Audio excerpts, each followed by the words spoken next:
The Chancellor's office falls silent. Mace Windu lies dead on the polished stone floor. The great window is shattered. Cold rain sweeps in from the dark Coruscant sky. And Anakin Skywalker stands perfectly still, balanced on the sharpest edge of the darkest choice he has ever faced. Palpatine rises slowly from his chair. He turns calm, smiling like a man who has already won. "You have done well, my apprentice," he says it quietly. "Now, we begin." But Anakin does not move. Something is wrong. Deep down, beneath the fear and the anger, something is screaming at him. In that silence, every lie floods back at once. Padme, the prophecy, the dark side, every promise Palpatine ever made cuts through him like a blade. He was told power could save her. He was told the Jedi were the enemy. He had betrayed every person he had ever loved for this one man. And standing over Mace Windu's body, Anakin finally sees it clearly. Palpatine never intended to save Padme. He never cared. She was bait. A perfectly placed trap built to break Anakin Skywalker and forge the Sith's ultimate weapon. Rage rises through him like a wave he cannot stop. He does not kneel. He ignites his lightsaber. Palpatine barely has time to react. For all his centuries of careful planning, he never once believed Anakin would actually refuse him. That single blind spot costs Darth Sidious everything. The blade swings. The most powerful Sith Lord in 1,000 years falls dead to the floor. The grand design shattered. But as Anakin stands there, hands trembling, one thought cuts through the silence like ice. He just killed the only man who promised to keep Padme alive. And far across the galaxy, the clone commanders are already receiving a very different signal. Across the galaxy, millions of clone troopers receive the signal at the exact same moment. Order 66. The command to destroy every Jedi alive. But something is wrong with the signal. It comes through broken, fragmented like a message sent by a dying man. Because it was. Palpatine never finished giving the order. He was dead before the command could be fully broadcast. On the plains of Utapau, Commander Cody raises his weapon toward Obi-Wan Kenobi. His finger tightens on the trigger. Then he stops. The signal cuts out. Static floods his helmet comm. The order never fully confirms. Cody slowly lowers his blaster, confused and uncertain, and Obi-Wan Kenobi lives. On Kashyyyk, Master Yoda feels it, a ripple in the Force. Something dark and vast tried to reach across the galaxy and failed. The clones around him hesitate. The moment passes. Yoda moves fast and precise and disappears into the trees before anyone can recover. On Felucia, Aayla Secura braces for the blaster shots she always feared would come. They never do. One by one across dozens of worlds, the Jedi survive. Not all of them. Some clones act before the signal fully dies. Some Jedi fall. But where Order 66 needed every kill to be clean and certain, it is neither.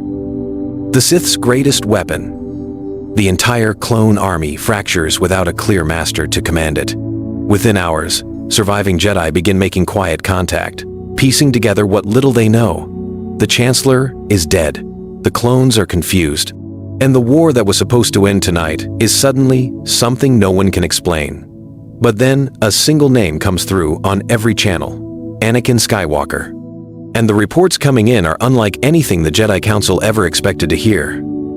The moment Palpatine dies, the Galactic Republic begins to come apart. Not slowly, not gradually. Word spreads through the Senate chambers on Coruscant like a shockwave.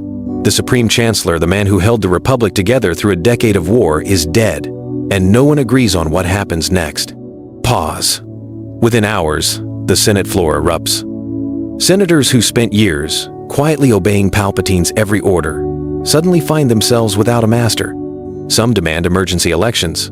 Others demand full military control. A small group led by Bail Organa of Alderaan and Mon Mothma of Chandrila calls for calm, for restraint, for a return to democratic principles. Nobody listens. In the outer sectors, regional governors stop taking orders from Coruscant altogether. Clone commanders leaderless, confused, unsure who to follow, split along loyalty lines. Some side with their Jedi generals. Some hold their ground and wait. Some simply stand down completely. Pause. And the Separatists? The Separatist Council had been losing the war for months. But Palpatine's death changes everything. With the Republic in chaos, their scattered fleets begin to regroup. Battle droids come back online across dozens of worlds. Grievous may be dead, but there are others willing to step into that role. The war that was almost over is suddenly not over at all. Grand Moff Tarkin watches all of it from his command ship high above Coruscant. He watches the Senate collapse, he watches the clone army fracture, he watches the Separatists regroup, and he smiles. Because Tarkin has always believed the galaxy needed one thing above everything else: control. He begins making calls. Quietly at first. The right officers, the right governors, the right people. Meanwhile, on a medical transport drifting somewhere above Polis Massa Padme Amidala is fighting for her life. And Anakin Skywalker has no idea she is even there. Anakin Skywalker stands alone in the wreckage of the Chancellor's private office. Pause. The rain still pours through the shattered window. Palpatine's body lies where it fell. And for the first time in hours, Anakin breathes. Then, the weight of everything crashes down on him at once. Mace Windu, the Jedi he betrayed. The Council he turned his back on. The men and women who trusted him, whose deaths he helped cause. He killed the most powerful man in the galaxy to save Padme. But Padme doesn't even know he's here, and he has no idea where she is. He calms her. No answer. He calms the Senate. Static. He reaches out through the Force, searching, desperate, and finds the faintest thread of her presence. Fading. Far away. Polis Massa. Anakin runs. He commandeers the first ship he finds and pushes it to its limits. Every second feels like a lifetime. By the time he drops out of hyperspace above the asteroid medical station, both hands are shaking on the controls. He lands, runs through the corridors, and finds her. Padme is alive. Barely, but alive. She looks at him pale, exhausted, her eyes full of questions he doesn't know how to answer. He takes her hand. He can't speak. And then the medical droids tell him, twins, a boy first, then a girl. Anakin holds them for the first time, these two small lives he almost never got to meet, and something inside him breaks open in a way that has nothing to do with the dark side. For one perfect moment, the galaxy falls quiet. Then, his comm unit crackles to life. Obi-Wan Kenobi's voice comes through cold, careful, and controlled. Anakin, we need to talk. The Council is gathering, and they know what you did. The Jedi Council had not died with Order 66. A handful of masters survived, scattered across the galaxy, hiding like ghosts. For months they watched the Empire rise. They heard the stories of Darth Vader, the Emperor's Iron Enforcer. They believed Anakin Skywalker was gone. Now a secret message called them back. Obi-Wan Kenobi waited inside a dim rebel safe house as the masters arrived one by one. Mace Windu walked first, scarred but alive. Yoda followed, leaning on his cane, eyes sharp with doubt. Others stepped from the shadows, warriors who had survived the purge. Pause. Then the door opened again. Heavy footsteps echoed. Black armor filled the doorway. The room froze. Darth Vader stood before them, silent as stone. Obi-Wan spoke first. He came to help. No one moved. Windu's hand tightened on his lightsaber. That thing is not Anakin, he said coldly. Vader did not argue. His voice came low through the mask. The Emperor hunts you. I know his plans. Yoda's ears lowered. Truth you speak? Or trap this is? Pause. Vader stepped closer. The Jedi ignited their blades at once, bright blue and green light filling the room. He stopped. Even Obi-Wan felt the tension crackling like lightning. Vader slowly removed his saber from his belt and placed it on the floor. I will help destroy Sidious, he said. Silence followed. Long. Heavy. Then Windu lifted his blade higher. Or we end the Sith now. The other Jedi stepped forward, surrounding the Dark Warrior. Obi-Wan's heart pounded. If they struck, the last hope against the Emperor would die here. Vader remained still, waiting. And slowly, Windu began to swing his lightsaber toward Vader's neck, just as alarms suddenly screamed across the building, warning that Imperial forces had found them all at once today. Across the galaxy, the Empire looked stronger than ever. Star destroyers filled the skies of countless worlds.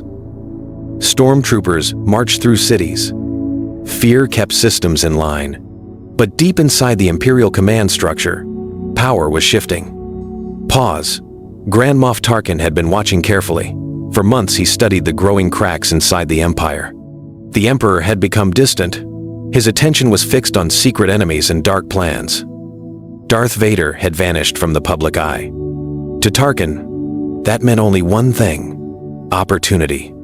Pause. Inside the massive command tower on Eriadu, the Grand Moff gathered the highest naval commanders of the Empire. Admirals, governors, and fleet captains filled the dark chamber.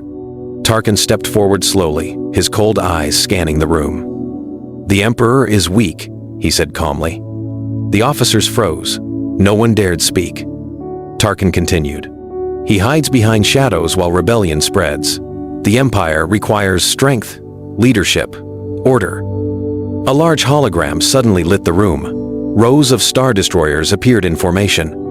Hundreds of them. "The Imperial fleet now answers to me?" Tarkin said. Pause. Several admirals exchanged nervous glances. One officer finally spoke.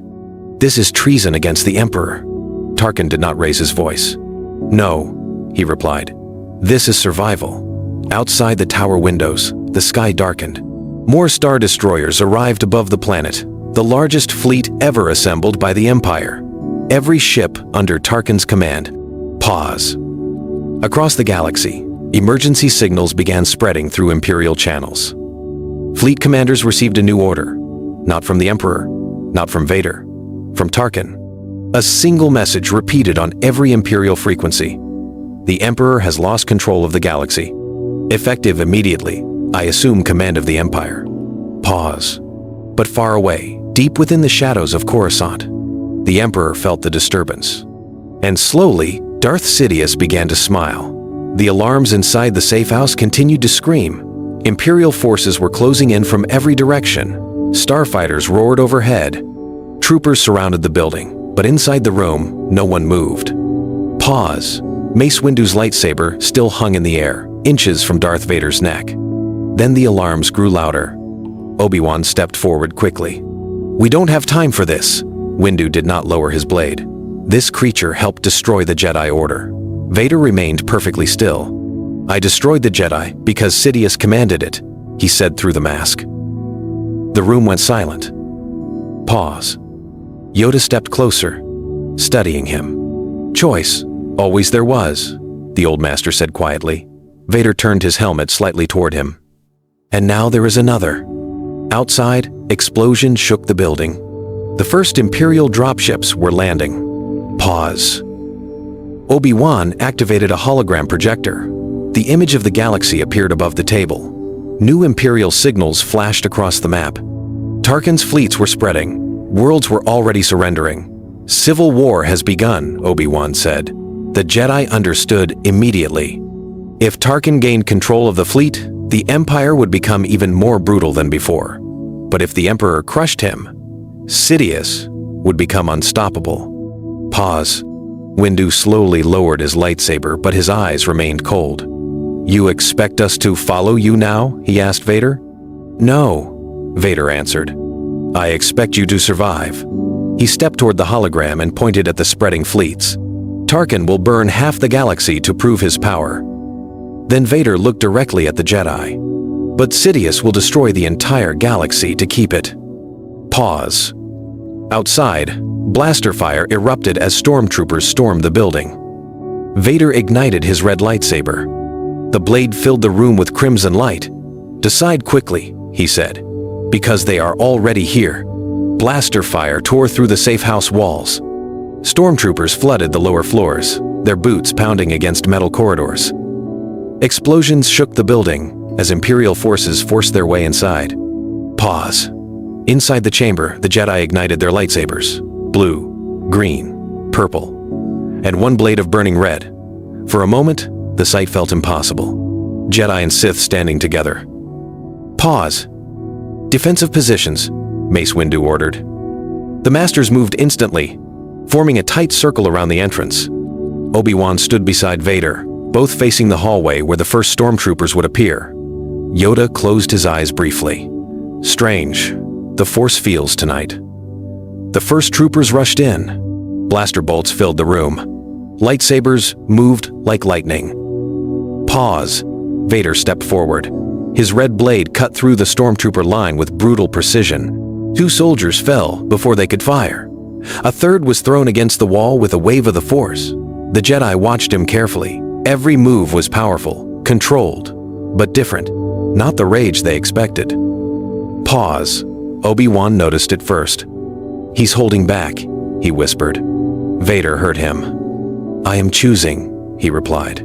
More troopers poured through the shattered door. Outside, Imperial gunships hovered above the city. There were too many. Pause. Windu cut down the last trooper in the room and looked toward the windows. "We cannot hold this position." Obi-Wan nodded. "There's an underground hangar 2 levels down." Yoda opened his eyes again. "Escape." "We must." But Vader did not move. Instead, he turned toward the doorway, toward the endless wave of stormtroopers rushing forward. Pause. "I will hold them here," he said. The Jedi stared at him. Obi-Wan stepped closer. "You won't survive that." Vader's mask tilted slightly toward his old master. For the first time, his voice sounded almost human. "I know." Pause. Then he stepped into the hallway alone, and hundreds of stormtroopers raised their weapons at once. The corridor became a tunnel of fire as Darth Vader stepped forward alone. Stormtroopers filled the passage wall to wall, rifles raised, fingers tight on their triggers. For one long breath, nobody moved. Then the first volley exploded from their blasters. Red bolts screamed toward him. Vader moved like a shadow wrapped in iron.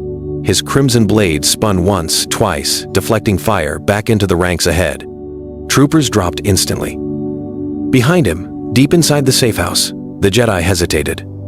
Obi-Wan watched the hallway glow red and white. This was not the monster they feared. This was Anakin Skywalker making a choice. Mace Windu finally turned away. "Move," he ordered the others. "His sacrifice cannot be wasted." The Jedi hurried down the rear corridor toward the hidden hangar. Explosions shook the building again. Above the city sky, Imperial gunships circled like hunting beasts. In the corridor, Vader advanced step by step. Every swing of his saber pushed the troopers back. Bodies covered the floor. Still, they kept coming. Through the Force, he felt the Jedi escaping below. A faint sense of relief touched his mind. Perhaps this was the first good thing he had done in years. Then suddenly, every trooper stopped firing. The corridor fell silent. Heavy footsteps echoed from the smoke ahead. A cold voice drifted through the darkness. "Lord Vader," it said calmly, "you disappoint me." Blue lightning flickered in the shadows as the Emperor himself stepped forward at the end of the burning corridor. Vader slowly raised his blade again. Realizing the battle he feared most had finally arrived tonight in front of him alone, with no escape and no lies left between master and fallen apprentice. As the dark side trembled around them, both waiting for the first strike to decide the fate of the galaxy.